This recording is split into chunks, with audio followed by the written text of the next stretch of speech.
In respect to the videos on this channel, people really seem to like it when I combine psychological concepts with popular culture. They tend to be my most popular videos, whether it's the psychoanalysis of Silent Hill or the unconscious madness of The Shining. One question I have received from some people is what made me decide to study psychology in the first place and then apply it to video games and movies. Well, believe it or not, it is thanks to a YouTube video I saw in late 2016. I'm sure many of you have heard of a man named Jordan Peterson, the clinical psychologist from Canada who first came to notoriety back in late 2016 and who has grown in popularity ever since then. Well, back when he was teaching at the University of Toronto, he would record his lectures and post them on YouTube. One specific lecture he gave was what ultimately motivated me to study psychology. It was given back in 2014 on the famous Swiss psychoanalyst named Carl Jung. As my regular viewers already know, Jung is a mainstay in much of my content, and it's because of Peterson's lecture here that I started reading Jung. If it weren't for this lecture and Peterson's subsequent lectures, I would never have done videos on Silent Hill,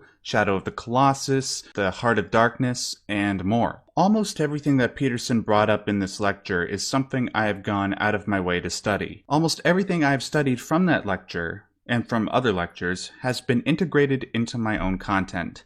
Except for one thing. There is one thing that Peterson brings up in this specific lecture that I have not studied. That is, up until very recently. The thing that he brings up is the subject of this new series of videos. Allow me to play you a brief clip from this lecture. It will serve as an effective introduction. Now for Jung, he wrote a book called AION, for example, and if you want to have nightmares for the rest of your life, that's a really good book to read. I mean, that book just terrified me, because Jung, what he did in that book basically was investigate the fantasy that he believed that all of Western civilization had been predicated on for the last 4,000 years. Now, because Jung really believed that what drove human beings was, and it's a Piagetian perspective in some weird ways, was the revelation of the successive unconscious revelation of fantasies were at the forefront of our movement into unknown territory. So it's like there's unknown territory, and then there's known territory, but there's this weird intermediary space between them. And that intermediary space where you kind of know but kind of don't know, that's where your imagination plays. And of course that's the case, right? Because when you encounter something and you really don't know much about it, you imagine what it might be. And so it takes on the structures of your imagination. And so in some sense what you're dealing with as you move through history, you expand your domain of knowledge into the unknown, is you encounter your own fantasy.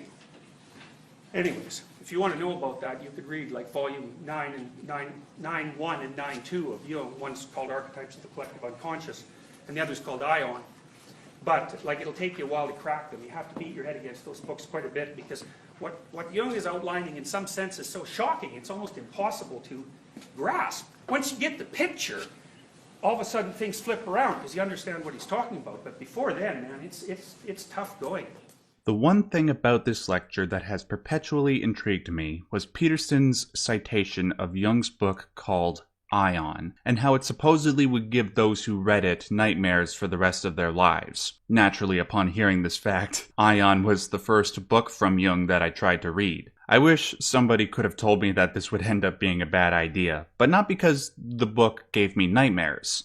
At first. The reason why it was a bad idea is the same reason why you don't start watching Game of Thrones in the middle of the 5th season. Carl Jung wrote Aion expecting that those who read it would have read a substantial amount of what he wrote leading up to it. When I began to understand Jung's more basic concepts like the shadow, the collective unconscious, psychology's links to religion, Aion began to open itself up to me. When that happened, I started to see what Peterson was talking about. I started to understand what it was that gave him nightmares. Now, granted, he's likely being somewhat facetious when he says you will have nightmares for the rest of your life. Yet, there's likely some uncomfortable feeling motivating that choice of words. After all, when I had the opportunity to briefly talk to Peterson back in late 2017 at one of his public appearances, I talked to him briefly about Aion, and when I did, his first response to me was, "Oh, that's a terrifying book. I think it's fair to say that if something terrifies you, it's something that you tend to think about on a regular basis. It's something that has permanently altered your character in some way. I think it's fair to say that, because when I reread Aion and started to get what Jung was talking about, it really helped me to understand the motivating forces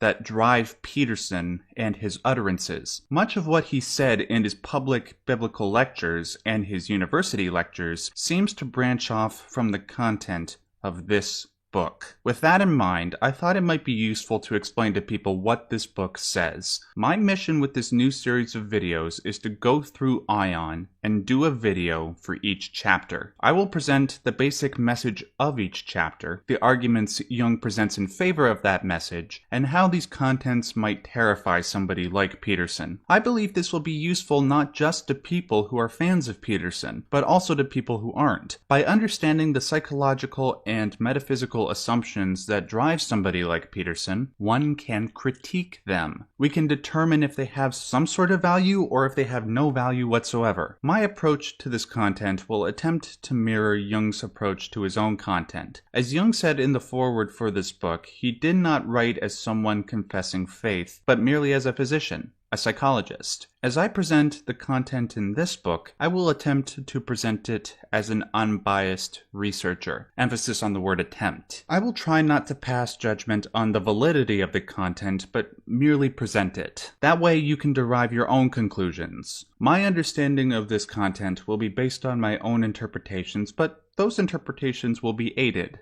from two sources. On the one hand, I will be citing a study done by two Jungian analysts called the AION Lectures, written by Edward F. Ettinger and edited by Deborah A. Wesley. I have also watched several streams about Aion from a YouTube channel called Uberboyo. The two gentlemen who have done those streams, Stefan and James, have given me their blessing to do my own series of videos on Aion. To conclude this preface, I would like to provide a brief introduction to the first chapter of Aion. Let's start by laying out what an Aion is. In the simplest terms, it is a long period of time, an age if you will. Obviously, the use of the word Aion can be subjective. The amount of time one refers to when saying Aion depends on the person saying it. For Carl Jung, the type of Aion he is referring to is that of the Platonic month, which is a period of 2,000 years. As for what a Platonic month is and why it lasts 2,000 years, here's a diagram to help you. This is from the aforementioned text, the AION Lectures. What you see here is a basic diagram of the universe. The dot at the center is the sun. The dots orbiting the sun is of course the Earth at different periods of time. The big circle that encompasses all of this are the constellations in the sky. Note the astrological names given to each section of the circle. Note these two dots in the circle representing Earth's orbit. One says 1 AD, and another says 2000 AD. At any time between these 2,000 years, if one were to look at the sun from Earth at the spring equinox, you would see the constellation of Pisces in the sky. At the moment, the constellation in the sky seems to be moving from Pisces to Aquarius. Throughout the course of Aion, Jung focuses on the period of 2,000 years, also known as the Aion/Age of Pisces. He does this because throughout this period of 2,000 years, there was a serious change going on in the psychology of the Western man, namely, how the symbol of Christ entered the world and defined the age of Pisces as the Christian Aion. Jung investigates why Christianity had such a strong influence on people from a psychological perspective. He investigates a lot of not just Christian, but religious symbology and the forms it emerged in during this age, namely the symbolism of Christ as the fish, and how that coincides with the age of Pisces, which is also symbolized by fish. Before we get to any of that, however, it is necessary to understand how Jung conceptualized the human mind. He does this for the first 4 chapters. It is only around chapter 5 that things become, as Peterson would say, terrifying. Once one understands what the ego, the shadow, the syzygy, and the self are, the contents of Aion open up. In the next video, we will start with the ego.